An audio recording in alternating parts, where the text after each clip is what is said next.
감사하신 주님.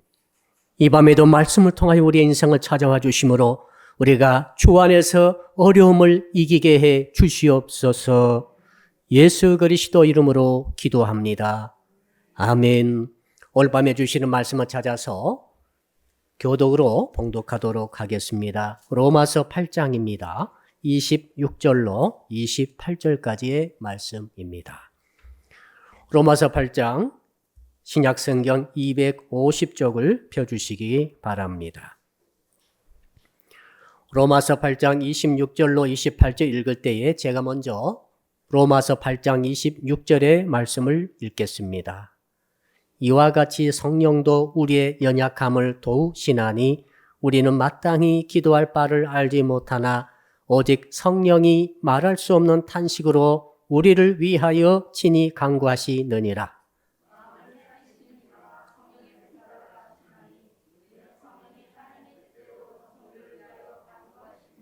같이 28절 읽습니다. 우리가 알거니와 하나님을 사랑하는 자 곧 그의 뜻대로 부르심을 입은 자들에게는 모든 것이 합력하여 선을 이루느니라. 아멘. 오늘 밤에 주시는 하나님의 말씀의 제목 우리 같이 한번 읽어보겠습니다. 성령님의 도우심으로 승리하는 신앙을 가집시다. 옆 사람 인사합시다. 당신은 연약하시군요. 예. 우리 찬양팀이 오늘 찬양을 하시는데, 뒤에서 보니까, 그렇게 연약할 수가 없어요. 예. 서 있기도 힘들고, 예. 연약합니다. 그래도 팔도 그렇게 가늘어요. 근데 힘을 쥐었다 안에서 열심히 하는데, 우리 금요팀의 특징이 있습니다. 가사 전달력이 뛰어납니다. 예, 가사 전달이 뛰어나기 때문에 어떤 일이 생기는가 하면은 그 가사가 말이죠. 우리 마음을 이렇게 파고드는 것 같아요. 그 나도 모르게 찬양이 되어지는 거죠. 동의하십니까? 예, 우리 박수 한번 격려를 합시다. 예. 그래서 우리 금요 심야기도에 우리가 힘을 얻어서 기도할 수 있는 은혜가 있는 줄로 믿습니다. 그러나 연약한 것은 사실입니다. 우리 체온이 1도만 높아져도 몸이 컨디션이 다운되죠. 만약 체온이 계속 올라가게 되면 어떤 일이 납니까? 큰일 납니다. 심장 박동수가 떨어지면서 호흡이 빈맥이 되면서 호흡이 약해지면서 나중에는 정신을 잃게 되죠. 계속 가면은 사망하게 되겠습니다. 반대도 있어요. 체온이 1도만 떨어지게 되면은 면역력이 30%가 감소된다고 합니다. 여러분, 그럼 우리 몸을 되도록 차게 해서는 안 됩니다. 찬 거 많이 먹게 되면은 면역력은 확실히 떨어지는 것 같아요. 여름철에 장염이 참 조심스럽죠. 자, 계속 떨어지게 되면 역시 똑같은 현상이 일어납니다. 숨쉬기 어려워지고 맥이 떨어지면서 피부가 창백해지면서 드디어 이제 정신착란적인 증상이 나타나면서 이제 기절하게 되죠. 그러니까 우리 육신이 얼마나 연약한지 모르겠어요. 자, 그러나 이런 문제가 있을 때 우리는 급히 응급실 가든지 의사 도움 받든지 가족이 도움 받으면 우리가 좀 회복될 수가 있어요. 어려울 때, 연약할 때 도울 수 있는데 오늘 본문은 이 연약함을 말씀하고 있는데 이 연약함을 그 누구도 도울 수 없는 경우를 말하고 있습니다. 어떤 연약함은 옆에 있어도 도울 수가 없어요. 오늘 그것을 우리에게 말해주고 있죠. 자, 우리 로마서 오늘 읽었습니다. 그 본문 앞에 18절로 25절까지 쭉 보게 되면 어떤 말이 쓰여지는가 하면은 인간의 연약함을 쫙 말하고 있습니다. 이 연약함은 사람이 어떻게 해줄 수가 없어요. 우리 성경 가져오신 분들은 우리 로마서 8장 18절을 우리 한번 같이 먼저 읽어볼까요? 18절 시작. 생각하건대 현재 고난은 장차 우리에게 나타날 영광과 비교할 수 없도다. 현재 고난이 있다는 거죠. 장차 영광이 너무나 천국이 아름답고 엄청나고 정말 아무 고통도 없는 그곳이 있기는 있는데 그러나 그것에 비하니까 현재는 고난이더라. 자, 미래의 영광과 비교할 수 없는 현재 정말로 해결하지 못할 어려운 고난이 있다. 인생을 살고 보니까 고난이더라고요. 고통이에요. 예. 우리는 고통 싫어합니다. 고난 싫어합니다. 그러나 정말 살수록 좀 해답이 나오는 것 같아요. 시편 90편에 10절에 보니까 우리의 연수가 70이요 강건하면 80이라도 그 연수의 자랑은 수고와 슬픔뿐이요 신속히 가니 우리가 날아가나이다. 자, 연수를 우리가 이제 점점 나이 먹고 있잖아요. 나이가 많으신 분들은 그 자랑할 게 뭐냐면 나이 자랑할 수가 없습니다. 왜 그런가 하면은 뭐가요? 수고와 슬픔이 계속 더 쌓여가기 때문에 나이 많이 드신 분들은 그만큼 수고도 많고 슬픔도 많아요. 나이가 어린 친구들은 그만큼 수고와 슬픔이 적어요. 그 차이가 있죠. 자, 그러니까 우리가 살면서 나이 많은 것을 자랑할 수가 없는 것 같아요. 그래서 나이 젊은 친구들은 어리신 분들은 나이 드신 분들을 존경하고 대우해 줘야 되는데 그분이 훌륭해서라기보다는 그분이 그 연조까지 사실 때에 얼마나 많은 수고가 있었겠는가, 얼마나 많은 슬픔이 있었겠는가.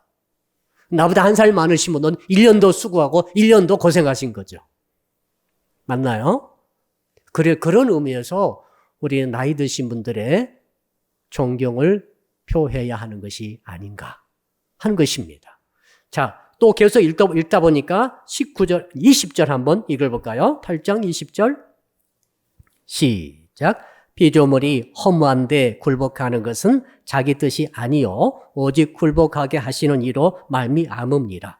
허무한데 피조물, 사람도 그렇고 예수 믿는 사람도 그렇고 안 믿는 사람도 그렇고 피조물도 그렇고 나무도 그렇고 풀도 그렇고 산천 토목이 다 그렇다는 거죠. 다 공통점이 있습니다. 그게 뭡니까? 허무하다는 거죠. 허무한 것에 굴복한다는 거죠. 이 허무한데 굴복한 게 뭔가 계속 읽다 보니까 해답을 얻게 되었습니다. 21절 한번 읽어볼까요? 21절 시작. 그 바라는 것은 피조물도 썩어짐의 종노릇한 데에서 해방되어 하나님의 자녀들의 영광의 자유에 이르는 것이니라. 피조물이 왜 허무한 거 하면은 썩어짐의 종노릇한다 이거죠. 다 썩어지는 거예요. 다 늙어가는 거예요. 다 없어지는 거죠.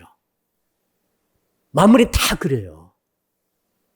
그러니까 사도 바울이 이렇게 딱 영적으로 깨신 분 아닙니까? 성령의 감동과 감화로 산천청을 딱 바라보고 그때 로마에 가가지고 세계 최고의 도시 아닙니까? 그 멋진 건물과 엄청난 문화 속에서 강력한 힘을 가지고 전 세계를 장악하고 지배하는 그런 세력 그 틈에 딱 들어가 보니까 정말 모든 피조물들이 탄식하고 있고 아파하고 있고 고통 중에 있는데 나이 드신 분들도 들수록 사람이 생각이 점점 발전하고 놀랍게 될 것 같지만 그러나 수고와 슬픔뿐인 것을 알게 되는 거죠. 허무한데 굴복하더라. 허무한 것이 뭡니까? 썩어지는 거예요. 없어지는 거예요. 늙어가는 거예요. 예. 이것이 우리의 현실이죠. 현재 고통. 아, 좋아요. 천국 가면 좋아요. 언제 천국 갑니까? 죽어야 가지. 죽어야 가잖아요. 주일학교 학생이 정답 말했죠. 어떻게 천국 갑니까? 죽어야 합니다. 그러면 천국은 죽어가면 돼요. 그러니까 죽어버릴 수 없잖아요. 오늘이라도 나 죽으면 천국 가요. 그러나 어떻게 하나님께 아직 안 죽게 하시는데 어떻게 죽을 수 있습니까? 현재 고통이 있는 거죠. 천국 갈 때까지는. 그 고통 뭡니까? 허무함의 고통이란 거죠. 노화의 고통, 늙어간다는 고통, 낡아진다는 고통. 우리만 그런 줄 알았더니 산추초목도 다 똑같은 거죠. 그들도 탄식하고 있다는 거죠. 그들도 쇠해지고 그들도 썩어가고 있다는 것이죠. 나무가 100년 살고 200년 살고 1000년 산다 할지라도 결국 나무도 전부 죽어가는 거죠. 동물도 다 마찬가지입니다. 아, 우리 강아지도 보니까 수명이 짧아요. 15년. 15년 되면 이제 90세, 100세 노인이 되는 거죠. 20년까지 살면은 진짜 100세가 넘은 거죠. 이 음성을 이 모든 피조물과 모든 인생과 남녀노소 할 것 없이 이것들을 사도 바울이 다 느낀 거죠. 느끼고 이제 그러면서 8장을 쫙 쓰고 있습니다. 그러면서 계속 보니까 자, 22절 한번 또 읽어볼까요? 22절 시작. 피조물이 다 이제까지 함께 탄식하며 함께 고통을 겪고 있는 것을 우리가 아느니라. 함께 탄식하고 함께 고통하는구나. 당신도 고통하고 나도 고통하는 거예요. 예외는 하나도 없다. 하나도 없어요. 엄마도 고통하고 딸도 고통하는 거예요. 다 고통스러워요. 왜 그렇습니까? 했더니 사도 바울이 말하기를 야 인간만 그런 게 아니더라. 모든 피조물이 전부 다 지금 함께 고통하고 있다. 그 고통이 뭡니까? 허무함에 굴복하는 고통이다. 썩어짐의 고통이다. 결국 생명이라는 것은 다 낡아지고 썩어지게 되어 있다. 원인이 뭡니까? 원인은 우리가 알고 있지 않습니까? 아담과 하와가 죄를 지음으로 죄가 이 세상에 들어오므로 죽음이 이 땅에 임하게 된 거죠. 그때부터 온 지구, 온 세상은 세상살이, 인생살이, 생명 가지고 태어난 동물이든 사람이든 신자이든 불신자든 구분 없이 모든 생명체들은 모든 피조 세계에 있는 피조 만물들은 전부 다 이제는 곧 종말을 향해서 달려가게 되어 있다. 언젠가는 전부 다 종말을 구하고 마지막을 종을 쳐야 되고 죽음이란 것 혹은 썩어짐이란 것을 이제 접근해서 가야 한다. 정말 이것이 우리의 슬픔이고 허무함이죠. 이것이 현재의 고통이죠. 이런 현재의 고통을 당하고 있는 로마 교인들이요, 당신들이 그 어려움을 당했을 때 그 우리는 연약한 존재인데 누가 당신을 도울 수 있습니까? 무엇이 당신을 도울 수 있습니까? 어떻게 하면 그 연약함을 이겨낼 수 있습니까? 이렇게 지금 물어보는 것이죠. 아무도 없죠. 노화를 막아준다고 선전하는 모든 화장품들은 다 맞지 않습니다. 아무리 1억짜리 화장품 써도 다 늙어가고 다 세워지고 정말 그렇습니다. 조금 늦춰줄지는 모르겠으나 결국 나중에 가니까 마찬가지가 되는 것 같아요. 근데 이런 와중에 드디어 우리 하나님께서 말씀을 주시죠. 23절 한번 읽어볼까요? 23절 시작. 그뿐 아니라 또한 우리 곧 성령의 처음 익은 열매를 받은 우리까지도 속으로 탄식하며 양자될 것 곧 우리 몸의 속량을 기다리느니라. 성령의 처음 익은 열매, 이 뭡니까? 성령의 내주하심 통한 구원이죠. 구원받았어요. 당신도 구원받고 나도 구원받았고 예수 이름 믿어가지고 우리 구원받았습니다. 근데 뭐가 문제인가 하면 구원받아도 똑같은 거예요. 구원받아도 육신을 똑같이 늙어가요. 예수 믿으면 한 10년 더 살면 얼마나 좋겠어요. 교회에 전도할 필요 없을걸요. 물음대처럼 몰려드는 1년만 더 산다고 그래도 증명된다 하면 다 올 거예요. 근데 지금 오지 않잖아요. 세상 사람 다 한 거죠. 예수 믿어도 죽을 사람 죽고 살 사람 살지만은 희로 애락의 일을 다 똑같이 경험하는 것을 다 세상 사람은 알고 있는 거죠. 성령의 처음 열매 맺은 저와 여러분도 이런 진실에서는 예외일 수 없다. 다 허무하다. 다 늙어간다. 다 아프고, 다 죽어가고, 다 썩어져가고, 이 허무함에 썩어질 것을 굴복하고 있는 우리 현실은 예수 믿어도 성령 받아도 똑같다 하는 것을 말하고 있습니다. 그때 드디어 이제 그런 상황 속에서 이 연약한 우리 존재 속에서 26절이 핵심이죠. 우리 26절 해답을 한번 찾아봅시다. 26절 시작. 이와 같이 성령도 우리의 연약함을 도우시나니 우리는 마땅히 기도할 바를 알지 못하나 오직 성령이 말할 수 없는 탄식으로 우리를 위하여 친히 간구하시니라. 이와 같이 성령도 우리의 뭘 도우시나니? 연약함을 도우시나니. 따라합시다. 연약함을 도우시나니. 자, 아무도 나를 도와줄 수 없어요. 허무한 문제. 예수 믿어도 그래요. 노화의 문제, 인생의 수고와 슬픔. 예수 믿어도 수고와 슬픔이 똑같이 온다 이거죠. 근데 바울께서는 성령의 충만하신 분 아닙니까? 이분이 쫙 보니까 이런 우리의 연약함을 도와줄 수 있는 그분이 계신다. 그가 누군가? 성령님이시다. 할렐루야. 해답을 주신 줄로 믿습니다. 자, 그러니까 로마서 8장은 성령이라는 단어가 7번 나오고 영이라는 단어가 무려 14번 나옵니다. 그러니까 이 한 장 속에 무려 21번의 영 혹은 성령이 등장하는 장은 이 장밖에 없어요. 사도 바울께서 우리 성도들에게 연약함 갖고 있고 허무함이 있고 썩어지고 있고 늙어가고 있고 그다음에 그것뿐만 아니라 이제 살아있으니까 계속 들이닥치는 수많은 살고자 할 때 닥치는 문제들에 대한 해답으로 제시한 것이 뭐냐면 성령이 연약함을 도우신다는 이 명제예요. 이 진리죠. 성령이 연약함을 도우신다. 따라합시다. 성령이 연약함을 도우신다. 남편도 나를 돕지 못하고 자식도 나를 돕지 못하고 친구도 나를 돕지 못하는데 아무도 나를 돕지 못하시는데 이 연약함이라는 것은 본질적인 것이기 때문에 이것은 어쩔 때는 돕지만 그 도움 것이 한계가 넘어가면 아무도 나를 도울 수 없어요. 근데 도울 수 있다는 거죠. 성령님이시기 때문에. 성령님은 하나님 아니십니까? 성령님은 하나님의 깊은 것도 다 통달하시고 우리 인간의 마음의 생각도 다 아신 분이 성령이시고 피조의 세계까지 다 아신 분이 성령이신 줄로 믿습니다. 그러니까 우리는 해답을 갖고 있지 못하지만 성령은 해답이 있는 줄로 믿습니다. 아무도 나를 돕지 못하지만 세상도 나를 돕지 못하고 돈이 아무리 많아도 도울 수 없을 때가 옵니다. 도움이 되지 않을 때가 옵니다. 그러나 그때도 성령은 도울 수 있는 유일한 분인 줄로 믿습니다. 이것이 이제 오늘 사도 바울께서 우리에게 로마서 8장 26절로 28절 통해서 오늘 심야기도에 참여하시는 성도 여러분에 주시는 하나님의 키워드인 줄로 믿습니다. 여러분 이것을 꼭 잊어서는 안 될 줄로 믿습니다. 자, 그러니까 연약함 두 가지가 있어요. 우리 인간 약해요. 첫째, 아무도 손대지 못하는 연약함, 허무함, 썩어짐, 이건 노화, 생로병사. 이 서클을 벗어날 인생은 아무도 없죠. 이런 문제는 우리가 연약하거든요. 두 번째가 있어요. 일단 우리가 지금 살아있잖아요. 살았으니까 어떻게 해야 되겠습니까? 옆 사람 인사합시다. 살고 봐야 됩니다. 살고 봐야지. 밥 먹었어요? 안 먹었어요? 밥 먹었죠. 지금 숨 쉬고 있어요? 숨 안 쉬고 있어요? 숨 쉬고 계시죠? 심장 뛰고 있죠? 옷 입어야죠?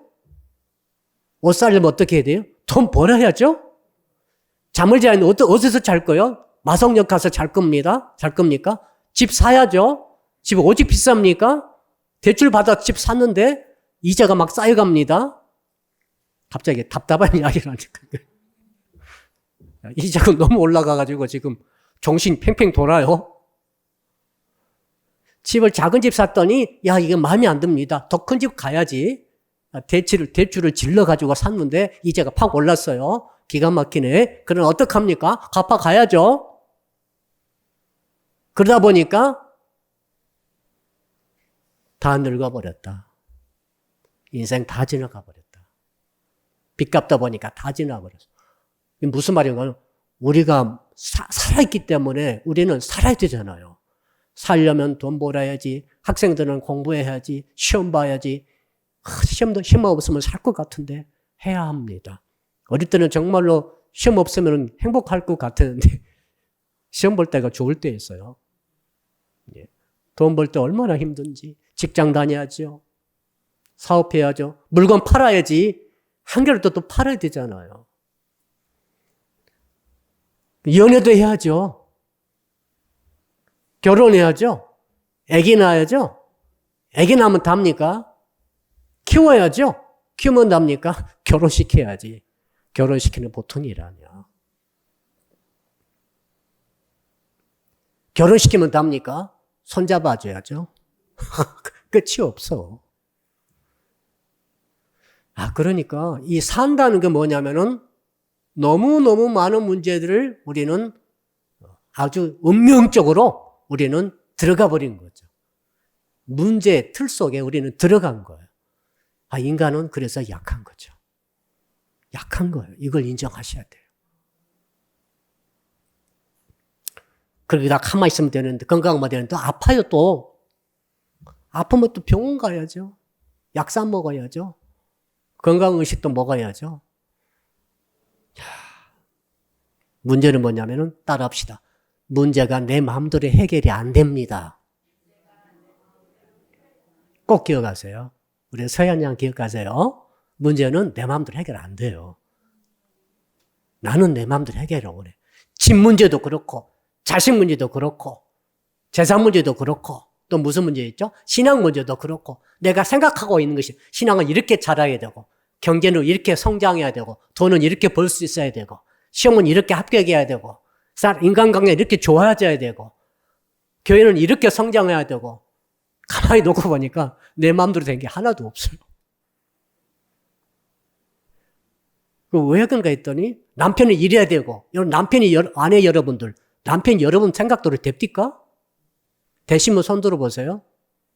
진짜 되시면 있어요. 남편이 내 생각대로 지금까지 되었습니다. 그럼 앞으로 다른 뜨거운 맛을 볼 수 있도록. 왜 남편이 내 마음대로 안 되지? 남편이 일해야 되잖아. 빨리 들어오고, 돈 많이 벌어오고, 집안일 탁탁 도와주고, 자녀 교육 진짜 잘 시키고, 걔는 앞장서서 가고, 정말 착하게 소문나고, 거기다가 이제 휴식날만 되면은 또 아내 가족 데리고 놀러 다니고, 그런 남편 세상에 어디 있어요? 그럼 남편은 둘이밖에 없네. 장로님하고. 아내가 내 말대로 됩니까? 안 된다고 하시잖아요. 저는 아내가 건강하게 원하는데 약골이야. 그래. 아내가 밥도 잘하고, 반찬도 맛있게 하고, 빨래도 잘하고, 남편 피곤하면 딱 주물러 주기도 잘하고, 절대 아프지 않고, 돈도 절대 안 쓰고, 그런 아내가 어디 있어요? 부모 여러분, 자식 여러분 마음대로 됩니까? 진짜 자식처럼 내 마음대로 안 되는 것도 없는 것 같아요. 자식처럼. 이병철 회장이 자식 농사처럼 어려운 게 없다고, 자기 마음대로 안 된다. 이런 말씀 하셨더라고요. 그러니까, 그럼 뭐야, 인생이? 하나도 내 마음대로 되는 게 없어. 문제는 살아있으니까 문제가 생기는 거죠. 그건 아시죠? 죽은 사람 문제 없어요. 그러니까 살아있는 사람 문제 닥치게 돼 있어요. 그런데 그 문제는 내 생각도 해결을 하려고 하는데 해결이 안 돼. 왜 해결이 안 되는가 하면 죄성 때문에 그렇거든요. 너와 나의 생각이 달라요. 남편과 아내 생각이 다릅니다. 자식 생각 다릅니다. 친구 생각 다릅니다. 동업자 생각 다릅니다. 목사님 생각과 성도 생각이 다를 수 있어요. 같은 목장 안에 목원도 10년, 20년 같이 있는데 생각이 달라요. 내 몸으로 난 자식도 내 생각과 달라요. 어릴 때나 붙어 있지 나중에는 다 달라요. 자녀가 내 생각 다르다고 그래가지고 쫓아내면 안 됩니다. 노여워하면 안 돼요. 어머니들 아셨죠? 노여워하지 마세요. 자식이 내 생각 다르다고 그래가지고 너는 몹쓸 놈이다 하면 안 되는 거예요. 원래 인간은 전부 자기 중심이에요. 이기적이에요. 그게 이제 죄성이 뿌리가 돼가지고 다 자기 생각이 다 달라요. 그러니까 아무리 성령 충만해도 생각은 다 달라요. 그러니까 내 생각도 안 되는 게 당연하죠. 다 내 생각 똑같이 하면 독재가 일어나는 거죠. 상처가 되는 거죠. 피해가 오는 거죠. 나중에 큰 보복당합니다. 내 생각도 다 하지 마세요. 생각과 다르면 다르구나 이렇게 인정해 주시면 돼요. 옆 사람 인사합시다. 당신 생각이 나와 다르군요. 감사합니다. 왜 그렇게 생각해? 왜 그렇게 움직여? 왜요? 사람 다 달라요. 막 태어난 아기도 달라요. 아시죠? 막 태어난 아기가 성질 내더라고. 배고프다고 성질을 내고 있어. 조심히 키우세요. 그 아이 진짜 나중에 얼마나 성질이 쌓아나올지. 사람은 사람처럼 무서운 게 없어요. 사람처럼 힘든 게 없어요. 사람은 전부 자기 뜻대로 가게 돼 있어요. 그러니까 세상은 내 마음대로 안 되는 게 정답이죠. 기도해도 안 돼요. 여러분 기도 들어주시면은 세상은 금방 망할 거예요. 왜 그러면 내 마음에 안 드는 정치가 다 죽어라. 내 마음도 안 드는 재벌들 다 없어져라. 내 마음에 안 드는 모든 운전 싸납게 하는 사람들 다 없어져라. 세상이 금방 없어져 버릴 거예요. 그래서 우리 기도가 응답이 안 되는 거예요. 그러니까 이 연약함, 세상살이의 연약함, 허무함의 연약함이 두 개가 우리를 짓누르고 있는 거죠. 근데 정말 해방의 말씀이 있잖아, 26절. 이 연약함이 그 연약함 두 가지죠. 살다 보니까 연약해지는 것들. 그 다음에 죽어서 가면 좋은데 정말 그렇지 못한 허무함의 문제. 이 두 가지 문제를 다 해결할 수 있는 분이 성령님이라고 저는 믿습니다. 할렐루야. 목사님 왜 그렇게 생각하십니까? 26절 말씀이에요. 26절 말씀. 성령도 우리의 연약함을 도우시나니. 이 말씀 속에 이 돕는다 말은 무슨 말인가 하면 사람이 너무 짐을 많이 지고 완전히 탈진해가지고 완전히 살다가 지쳐가지고 이제 조금도 움직일 수도 없고 말할 수도 없고 관계 맺을 수도 없고 그런 상태에 있을 수 있어요. 탈진 상태 아시죠? 정신적으로, 육체적으로, 물질적으로 완전히 탈진해가지고 없는데 그때 누가 탁 도와주는 거예요. 난 이제 마지막이다. 마지막 이 한 걸음 걷고 나는 없어질 거야. 나는 쓰러져 죽을 것 같아. 그럴 때 돕는다 이 단어가 있는 거죠. 그러니까 연약하다는 것은 쓰러져 정말 이제 썩어질 것 같고 죽을 것 같고 떨어질 것 같고 이제 완전히 다 끝장이 다 났는데 그때 성령이 우리의 연약함을 도우신다 이거죠. 할렐루야. 이 도움을 바울이 지금 우리에게 알려주고 있습니다. 그 핵심 키워드가 뭡니까? 성령이라고요. 성령. 21번이나 성령께서 영어로 영의 생각으로 쫙 말하고 있지 않습니까? 문제는 성령의 도우심 받느냐 못 받느냐. 이것이 신앙생활의 퀄리티, 신앙생활의 질을 결정한다. 신앙생활의 재미를 결정한다. 성령의 도우심을 내가 받으면 얼마나 좋을까? 허무하지 않는 사람 누가 있어요? 성령이 도우셔야 돼요. 그래야 우울증이 안 빠져요. 그래 인생의 고락간에 이길 수 있는 힘을 얻는 거예요. 사람이 열심히 잘 사는 것 같죠? 그렇지 않아요. 모든 피조물이 탄식한다고 그랬잖아요. 돈 많은 사람도 탄식하고 있고 없는 사람도 탄식하고 있고 몸이 아픈 사람도 탄식, 몸이 건강한 사람도 나름대로 다 탄식하고 있죠. 그때 성령의 도우심을 꼭 받아야 할 줄로 믿습니다. 그럼 오늘 밤에 그것만 알면 돼요. 어떻게 성령의 도우심을 내가 받을 수 있을 것인가? 이걸 오늘 밤에 꼭 우리가 배워야 할 줄로 믿습니다. 구체적으로 뭡니까? 성령님만이 나의 연약함을 도울 수 있는 유일한 분인 것을 믿는 거예요. 이건 믿어야 돼요. 따라합시다. 성령님의 연약함을 도우심을 믿습니다. 여러분 연약해졌을 때 눈물이 나오잖아요. 잠을 잘 수가 없지 않습니까? 막 염려, 걱정, 근심, 가슴이 답답해지죠. 그때 이걸 26절 꼭 기억하셔야 됩니다. 성령께서 나의 연약함을 도울 수 있는 분이시다. 자, 어떻게 연약하시든지 거기 보니까 어떻게 연약합니까? 마땅히 기도할 바를 알지 못하나. 이게 무슨 말인가 하면 너무 사람이 피곤하고 지치고 탈진되고 정신적으로 녹초가 되어지고 트라우마로 상처로 아픔 때문에 일어설 힘도 없고 의욕도 다 잃어버릴 때 그때는 기도가 됩니까? 안 됩니까? 기도 안 나와요. 기도라도 나올 수 있으면 덜 지친 거야. 사람이 정말로 연약해져 버리면은 사람이 약해진다는 것은 기도가 안 나오는 거예요. 기도할 수 없는 거예요. 기도가 딱 막힌다니까. 입이 딱 막혀서 기도가 뭐라고 안 나와요. 왜? 모든 보이는 것들이 다 미흡고 증오, 상처, 아픔 모든 것이 다 그러는데 어떻게 기도가 나옵니까? 근데 여러분 그때 숨이 탁 막혀가지고 기도 입술이 막혀버렸는데 그때 한 분이 기도하시더라. 26절 하반절 보니까 마땅히 기도할 바를 알지 못하나 기도도 못해 이제. 너무 답답해가지고 기도도 안 나와 이제. 다 죽이고만 싶어. 죽고만 싶어. 다 끝장내고 싶어. 떠나고 싶어. 지구를 떠나고 싶어. 그런데 딱 그 뒤에 보십시오. 오직 따라합시다. 오직 성령이에요. 나 아니에요. 내가 열심히 기도하려고 해도 안 될 때 있잖아요. 기도줄이 안 잡혀. 기도를 할 수가 없어. 맥이 딱 빠지면은 기도가 안 나와요. 그래서 정신적으로 어려우신 분들, 우울하신 분들, 그 트라우마 때문에 아프신 분들 있잖아요. 기도하라고 강요할 수 없어요. 기도가 안 나와요. 기도를 못 한다니까요. 우리 친구도 그런 친구가 있어요. 너무 재능이 뛰어난 친구인데 조현병 조울증 같은 게 걸린 거죠. 일본 갔다 왔는데 얘가 좀 이상해요. 그러니까 왜 그냥 병이야. 지금까지 그렇게 사는 거죠. 60 넘어서까지. 청년 때부터. 신앙 좋아요.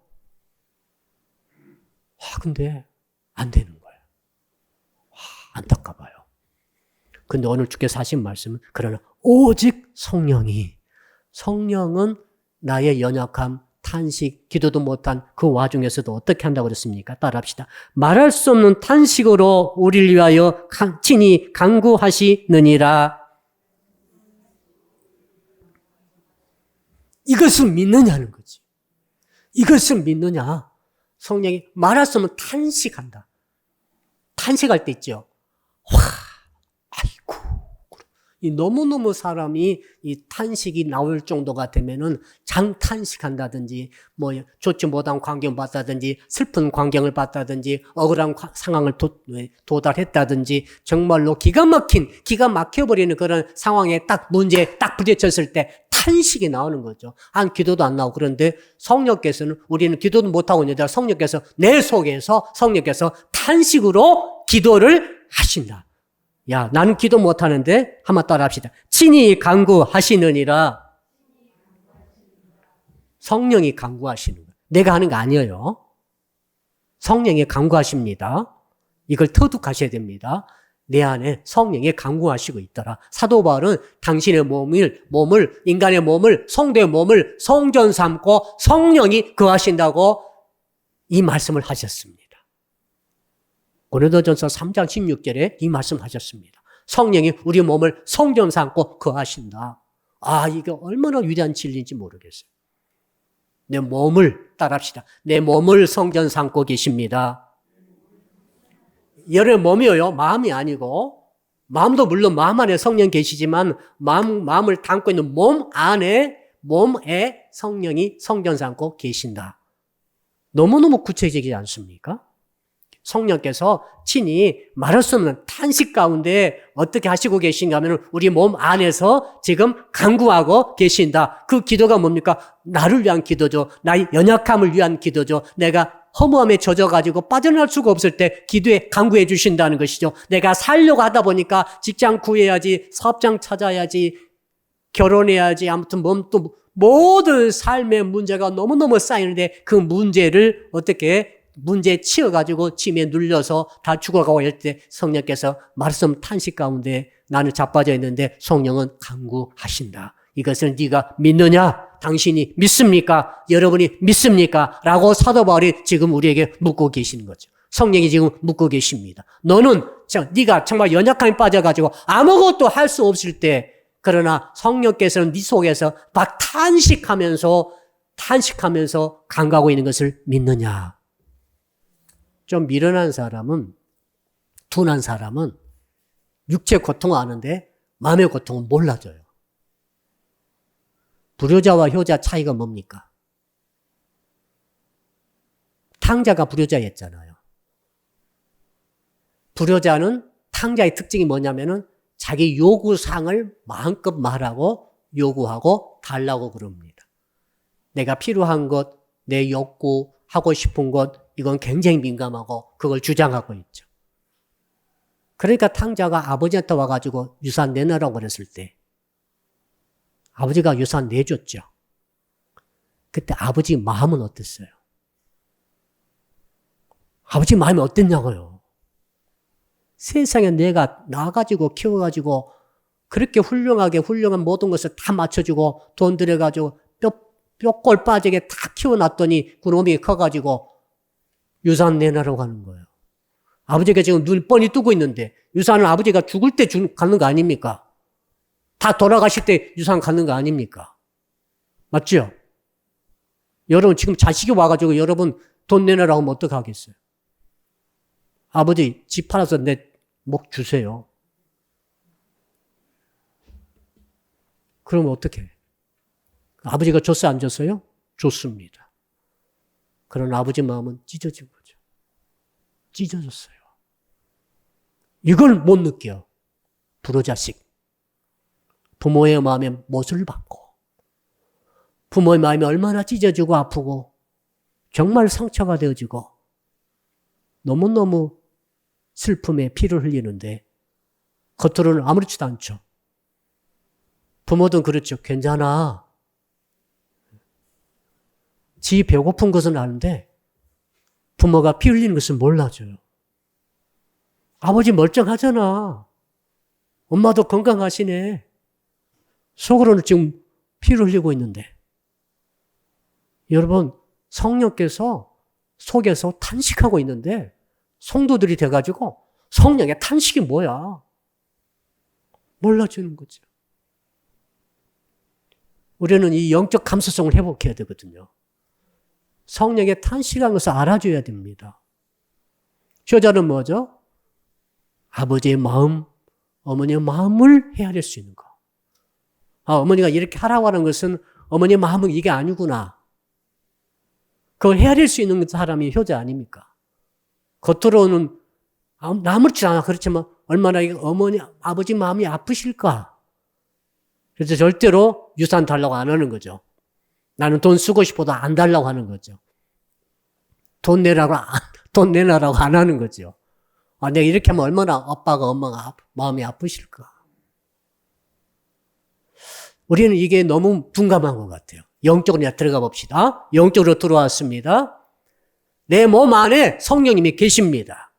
내 마음 안에도 계십니다. 이건 진리입니다. 예수를 구주로 믿으면 성령께서 내주하신다고 말씀을 하셨습니다. 예수께서 내 주라고 고백이 될 수 있는 사람은 성령이 내주하기 때문에 그 고백이 나오는 것이죠. 따라합시다. 예수님 내 주님이십니다. 이게 진실로 고백이 되셨습니까? 그렇다면 여러분들은 성령이 여러분 안에 내주하신 것을 믿으시 바랍니다. 그럼 내주하신다. 그럼 내가 지금 연약함에 닥쳤습니다. 삶이 너무 허무해요. 너무 쓸쓸해요. 사춘기도 문제지만은 오춘기도 문제죠. 갱년기도 문제죠. 그럴 때가 와요. 그럴 때. 노화될 때 노인들이 얼마나 또 이 무방비 상태인지 모르겠어요. 살다 보니까 이런 일 저런 일 경험하면서 수없이 많은 상처와 더불어서 연약함이 나를 공격했을 때 내가 이길 수 있는 방법은 성령의 간구밖에 없다. 그러면 성령이 어떻게 간구하시나? 보니까 탄식하면서 간구하시더라. 탄식이 뭡니까? 지극한 슬픔, 지극한 어려움, 기가 막힌 일을 당했을 때 탄식하는데 우리가 기가 막힌 일, 하나님께서 원치 않은 그 일, 내가 그런 일을 당하고 있을 때 성령께서 내 안에서 탄식하시죠. 막 죄 지어버릴 때, 욕심 부르고 있을 때, 죄 뜻대로 하지 않을 때 탄식하시는 것이죠. 그럼 내가 민감한 사람이라 한다면은 내 안에 성령이 탄식하시네. 몸이 흔들려. 내 몸 안에 성령 계시잖아요. 자, 그러니까 내 몸 안에서 일어나는 현상, 내가 억지로 하는 게 아니라 성령께서 내 몸을 통해서 하나님의 탄식을 나타내실 때 있는데 그것을 우리가 느낄 수 있어야 되겠다. 느낄 수 있으면 너무 좋겠다. 아버지의 마음을 느끼듯이. 탕자가 아버지 찢어지는 마음을 느꼈을까요? 아버지는 한숨도 못 잤어요. 탕자 나간 다음부터 하룻밤도 편히 발 뻗고 못 잤다니까요. 이 자식이 돈 가져와가지고 아버지가 싫어하는 일만 다 하면서도 돈 싹 허랑방타고 있을 때 돼지 지엄열매도 먹지 못해가지고 그렇게 고생하는 것을 아버지가 모르겠어 알겠지. 인생이 곧 망할 것이고 허랑방탕 다 할 것이고 이제 정말 굶어 죽을 지경이 될 것이다. 그러면서도 하나님께서 하나님 신앙부터 멀리 떠나 있으니 아버지는 하룻밤도 잠 못 자고 탄식하면서 탄식으로 간구하시더라. 아버지 마음이 성령의 탄식의 마음이죠. 이걸 까맣게 모르다가 언제 깨닫습니까? 다 이제 죽을 직전에서야 아이고 아버지 집에는 먹을 게 많은데 먹으려고 살려고 막 토박토박 찾아와서 보면서 그때서야 아버지가 그렇게 고통 중에 탄식하고 있다는 사실을 깨닫죠. 우리가 세상 살아갈 때 연약함 때문에 두 가지 연약함, 이 세상의 연약함과 이 천국에 가고 싶은 그 연약감, 그러나 갈 수 없는 그 연약감 속에 우리가 고통당하고 있을 때 우리 안에서 성령께서 말할 수 없는 탄식으로 지금 간구하고 계심을 여러분 느끼시고 깨달아 알기를 주 이름으로 축복합니다. 어떻게 합니까? 심장이 뛰도록 여러분 스위치를 올립니까? 숨이 쉬어지도록 스위치를 올립니까? 안 합니다, 우리는. 예. 날마다 의지적으로 숨을 쉰다고 한다면 피곤해서 못 살 거예요. 한 번 쉬어야지, 두 번째 쉬어야지, 세 번, 네 번. 이렇게 어떻게 살아요? 지가 저절로 내 몸이 숨을 쉬는 거죠. 그렇죠? 내 심장이 속에서 막 저절로 뛰는 거죠. 밥만 먹어놓으면, 밥 먹는 것은 내가 먹어야 돼. 그러나 먹어놓으면 지가 내려가죠? 내려가서 소장, 대장 통해서 양분을 싹 흡수하고 피가 되어서 돌고 이 모든 것들, 불수익은. 그러니까 내 신체가 지금 살아있는 이유는 뭡니까? 나도 모르게 주께서 저장해 놓은 시스템이어서 호흡도 혈액순환도 모든 것이 돌아가기 때문에 내가 지금 살아있는 줄로 믿습니다. 의지적으로 내가 손을 움직이고 발을 움직이고 일을 하고 눈을 뜨고 보고 이 모든 것들은 지극히 일부분이고 사실은 많은 부분이 내가 느끼지 못한 가운데 막 움직이고 있는 거죠. 성령님이 여러분 안에서 탄식하며 간구하고 계신 것을 믿으시길 바랍니다. 내가 느끼지 못해도 내 심장이 뛰잖아요. 그렇듯이 성령은 여러분 안에서 여러분 몸을 성전 삼고 지금도 그 하시면서 간구하고 계심을 믿으시기 바랍니다. 우리가 기도할 때 이것을 성령과 함께 기도하는 거죠. 여기까지 들어가야 되죠, 우리가 이제. 여러분이 정말 간구의 세계, 기도의 세계에 들어가셔서 어떤 일, 지금 이번 이런 일이 있습니다. 어렵습니다, 주님. 어떻게 해결해야 됩니까? 남편과 관계, 자녀와 관계, 직장의 문제, 사업의 문제, 인간관계 문제, 저희가 미워서 죽겠습니다. 어떻게 해야 되겠습니까? 내 힘으로 해결할 수 없습니다. 그럴 때 성령이 뭐라고 하시는지, 성령이 여러분 속에 있으니까 이건 믿으셔야 됩니다. 내 속에 있는 성령이 뭐라고 말씀하시고 뭐라고 탄식하시고 그것을 알 수만 있다면, 내가 들을 수만 있다면, 나는 이렇게 기도하는데 성령께서는 탄식하면서 그렇게 하지 마라, 그렇게 하지 마라, 그 길로 가지 마라, 그 길로 가지 말라, 네가 그 길로 가면 내가 탄식하겠다, 탄식한다, 막 이렇게 이런 탄식의 음성을 들을 수만 있다면 내가 안 가겠죠. 탕자가 만일에 가기 전에 아버지가 탄식하고 있는 밤이 찢어지는 것을 조금이라도 알았더라면 가겠어, 안 가겠어? 안 가는 거죠. 여러분이 이 길로 가야 되는데 성령께서 기도할 때마다 속에서 계속해서 탄식해. 야, 집사, 이 집사 그 길로 가지 마. 그 길로 가지 마. 네가 그 길로 가면 내가 탄식한다. 그 길로 가지 말고 이 길로 와라. 이렇게 하시는 것을 내가 조금이라도 알아듣는다고 한다면 내가 그 길로 가는 것을 포기하고 이 길로 순종의 길로 오게 되는 줄로 믿습니다. 이 성령의 탄식이 내 안에 있고 그 성령의 탄식은 내가 알 수 있다고 믿어야 되죠. 내 몸 안에 있는 탄식을 내가 왜 모릅니까? 그렇죠? 심장이 뛰는 걸 잘 모르지만 여기 하면 이제 맥이 뛰잖아요. 가슴이 딱 맞아. 심장이 뛰죠? 뛰는가? 우리가 의식 못하고 숨 쉬고 있다가도 내가 숨을 쉬고 있네. 할렐루야. 성령이 내 안에 계시는데 탄식하시네. 어떤 기가 막힌 어려움을 딱 만났을 때 탄식하시고. 왜 탄식하시지? 성령의 우리 주의 뜻대로 간구하시는 성령의 음성. 마지막으로 우리 27절 같이 읽읍시다. 시작. 마음을 살피시는 이가 성령의 생각을 아시나니 이는 성령이 하나님의 뜻대로 성도를 위하여 간구하심이니라. 성령의 간구는 하나님이 다 들어주십니다. 왜 그러냐 하면 성령의 탄식, 성령의 간구는 하나님의 뜻과 일치하기 때문에. 우리의 간구는 달라요. 우리의 간구는 내 욕심대로, 내 뜻대로, 내 계획대로 할 수 있습니다만 그러나 성령께서는 항상 탄식하실 때, 기도하실 때, 간구하실 때 하나님의 뜻대로 간구하시고 기도하시고 탄식하시기 때문에 다 응답되는 줄로 믿습니다. 하나님, 성령이 간구하시면 하나님이 응답해 주세요. 그러므로 우리가 만약 기도할 때 성령의 탄식과 함께 기도하고 성령의 탄식을 내가 조금이라도 알아듣고 느끼고 그걸 감지하면서 성령과 더불어 우리가 기도해 갈 때 하나님께서 우리의 기도에 응답해 주실 줄로 믿습니다. 성령과 탄식의 기도와 내 기도가 일치되면 하나님께서 응답하실 수밖에 없는 기도가 되는 줄로 믿습니다. 이 은혜가 우리와 가운데 오늘 함께 하시기를 주 이름으로 축복합니다. 아멘. 두 손 높이 드시고 우리 주여 한번 부르면서 오늘 주신 말씀 붙들고 한 10분 기도할 텐데요. 여러분, 우리의 몸 안에 성령께서 성전 삼고 거하심을 믿습니다. 우리 연약함 속에 우리는 늘 고생하고 있습니다. 인생의 썩어짐의 이 허무함 때문에 우리는 너무너무 연약한 가운데 있습니다. 살다가 보니까, 살려고 하다 보니까 수십 많은 연약함을 한계에 도달해서 좌절과 절망에 빠져 있습니다. 그러나 오늘 20절 말씀하십니다. 성령이 너희의 연약함을 도우신다. 말할 수 없는 탄식 가운데 우리를 위해서 간구하신다. 성령 우리의 생각을 하시고 하나님의 생각하시는 성령께서 우리를 위해 친히 간구하신다. 성령의 간구와 더불어 합심하여 함께 간구할 때 응답의 역사가 있을 줄로 믿습니다. 연약함을 이기는 역사가 있을 줄로 믿습니다. 주여 부르겠습니다. 주여.